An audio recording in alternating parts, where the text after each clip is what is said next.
sabe? Porque sob qualquer argumento, ele nunca, ele jamais. Eu sou carioca, eu sei da onde aquela gente vem, É.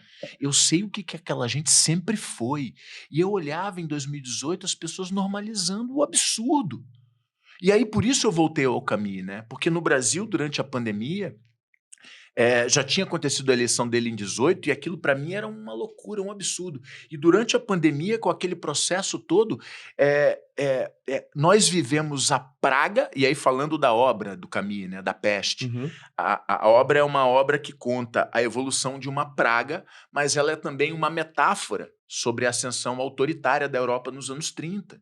O Camus escreve o texto, escreve o romance, o livro em 47, em 42, de 42 a 45, talvez, publica em 47, acho que mais ou menos isso. E aí, então ele escreve a obra com Paris ocupada pelo exército alemão. Sim. Então a peça é uma peça filosófico-política a respeito do autoritarismo, né? E o paralelo com a praga. E no Brasil, durante a pandemia, nós vivemos a praga e, ao mesmo tempo, a metáfora da praga, que era aquela gente desprezível, que cometeu uma sucessão de crimes inomináveis. E E tratando o que o genocídio com processo, normalidade. e que o processo que condenou esses golpistas é só uma parte dos crimes que eles cometeram, porque eu não esqueço dos crimes da pandemia. A gente precisa encerrar esse ciclo de responsabilização histórica dessa Uhum. gente, mas a gente não pode esquecer de ir atrás dos crimes da pandemia. Exatamente, todas aquelas E vidas, toda aquela gente que negligência. orbitou em volta dele, financiando e sendo cúmplice do absurdo que acontecia no Brasil, e era evidente que era um absurdo. Era evidente, a gente viu isso acontecer debaixo dos nossos bigodes. E as pessoas normalizando aquilo. As pessoas, porque não gostavam de uma ou outra figura do cenário político, acharam que a solução do Brasil era aquela coisa desprezível, aquela coisa horrorosa, misógino, preconceituoso, ignorante, anti-educação, anti-ciência, anti-vacina, querendo fazer arminha na mão de criança, tirando máscara de criança em situação de pandemia, no meio de aglomeração. Que tipo de gente é essa? Olha aquela gente falando, era só olhar essa gente falando. Olha o histórico. Olha a capivara dessa gente. Como é que pode um povo inteiro achar que porque você não gosta de alguma coisa, a solução é aquilo? Então, assim, o Brasil assumiu um risco histórico. A gente viveu um momento perigosíssimo e foi por muito pouco. Muito Foi pouco. pouco, né? Em 22 foi por Foi muito pouco, né? pouco. Porque tchê, eu não sei o que teria sido se Às essa vezes gente se tivesse repete. seguido, porque eles, em 4 anos, a pandemia ajudou muito a segurar as intenções de morte, a pulsão de morte daquela gente. A Exato. pandemia se associou àquela gente e produziu muita morte aqui.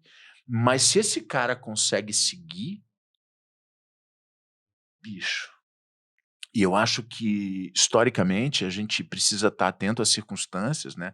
A gente teve uma conjuntura de eventos históricos que permitiram o povo brasileiro retomar o país, a democracia, de forma legítima, Claro. né? A gente viu um processo jurídico acontecendo de forma absolutamente legítima, dentro do rito do direito democrático, e essa gente agora está responsabilizada. Já era tempo do Brasil responsabilizar seus algozes, né? E eu acho que é só o início. Eu não vou esquecer do tanto de gente do tanto de morte que essa gente produziu de forma direta, direta. Esses caras não só não fizeram nada, eles colaboraram para esse tanto de morte que a gente teve no Brasil. E isso precisa ser investigado. A gente precisa ter coragem de ir atrás dessa história, sabe? Então, assim, foram 4 anos de desgosto humano, né? De sofrimento humano mesmo, de ver aquilo tudo acontecer. E claro que a primeira coisa que é atacada é a educação, é a cultura. Não à toa eles não gostam de nós, né? A gente é arauto, a gente é sinaleiro, a gente É. vê antes, porque é material de trabalho nosso. Eu já contei essa história muitas vezes, do homem diante do trono, do homem sentado no trono, da precariedade, da forma como o poder corrompe. Eu já contei muitas vezes essa história. Eu vi isso acontecer aqui, diante dos nossos olhos. A gente segue vendo em Gaza. E a nossa dificuldade de se indignar com um absurdo não pode morrer, sabe? A gente precisa se indignar, a gente precisa se mobilizar, né? Normalizar o absurdo, como diz o Camus, não é uma saída, não é uma saída. Eh, a gente não deve jamais subestimar a a força dessa coisa tão antiga.